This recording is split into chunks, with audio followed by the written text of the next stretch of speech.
नमस्कार। आज मैं आपको एक ऐसी महिला की बात बताना चाहती हूँ, कथा कहना चाहती हूँ, जिसको सही मायने में श्रम साधिका कह सकते हैं और वफादार भी, ईमानदार भी। तो चलिए शुरू करते हैं। हम एक सरकारी आवास में रहते थे।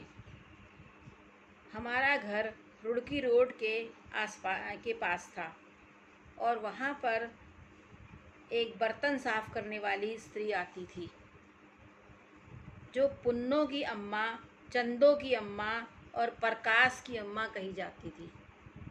उसका अपना क्या नाम था हम नहीं जानते, बस कोई पुन्नो की अम्मा कहता, कोई चंदो की अम्मा कहता, कोई प्रकाश की अम्मा कहता, पर एक वह तीनों थी, एक में वह तीनों थी। और वो खुद क्या थी हमें पता नहीं। हम बच्चे चारों ओर की खुली हवा, कुछ खुली घास, झाड़ी और वृक्ष युक्त धरा पर निष्कंटक खेला कूदा करते थे।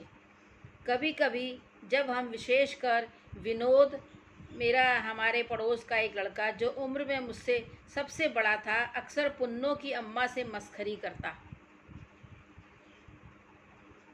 कभी उसके कान में तिनका डाल देता, कभी उनके चारों ओर गोल गोल घूमने लगता, तो वो परेशान हो जाती और हमेशा हंसते हंसते कहती, यूँ न किया करो बच्चा, हम कोनो लड़का नाही, तुम इतना ऐसन हलाकान न करो, तुम्हारी अम्मा सेनी हम कहब। सेनी मतलब से। तुम्हारी अम्मा सेनी हम कहब। विनोद, पहले बताओ अम्मा, तुम पुन्नो की अम्मा हो, चंदो की या प्रकाश की? तो अम्मा, हम तीनों केर अम्मा हैं। पुन्नो हमार बड़की, फिर हमार प्रकाश और आखिर केर पेट पोछनी हमरी चंदो। आखिरी की संतान को अक्सर पेट पोछनी कहा जाता है। और ब्यालो और के जानत चाहते हो।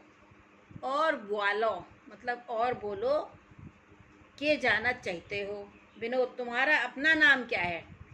अम्मा, हम नहीं जानित, हमका यहू बस याद है, हम अपने घर वाले के नाम नाही बोलत, हमरे यहाँ नाही बोलत जाई अपने खसम के नाम।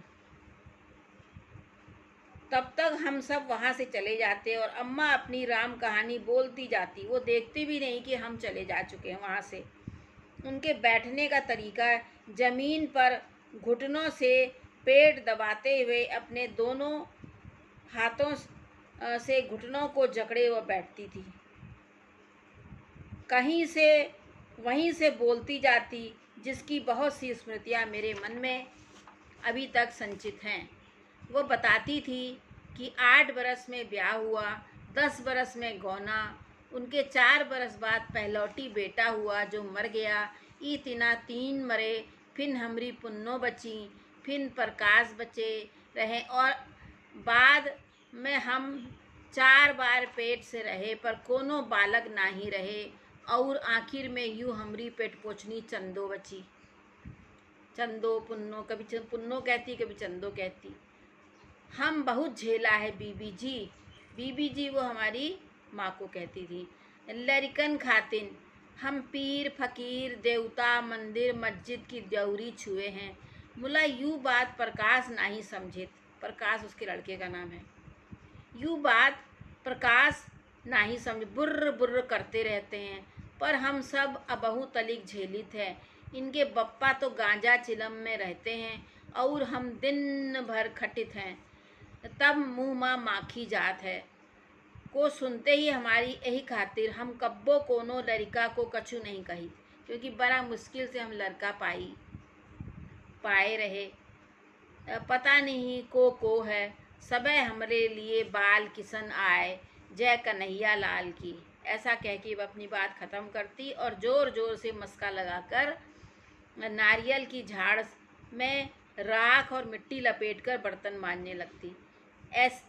इस प्रकार ऐसी मनोदशा की उस समय की निरक्षर नारियां होती थीं। शायद अभी भी सुदूर भारत में, गाँव में, और जहाँ शिक्षा का और सभ्यता और उस तरह की आज की बातों का असर नहीं हुआ है, वहाँ अभी भी ऐसी ही नारियाँ होती थी जिनका अपना अस्तित्व कुछ नहीं था। अपने को लुटा कर वो एक जीवन जीती थी और कहती थी कि हमारा घर वाला है, हमारा लड़का है, हम घर द्वार वाले हैं, हमरो ब्याह हुआ, हमरी सास हैं, हमारी ससुर हैं, पर वो खुद क्या है वो किसी को नहीं पता। नमस्कार।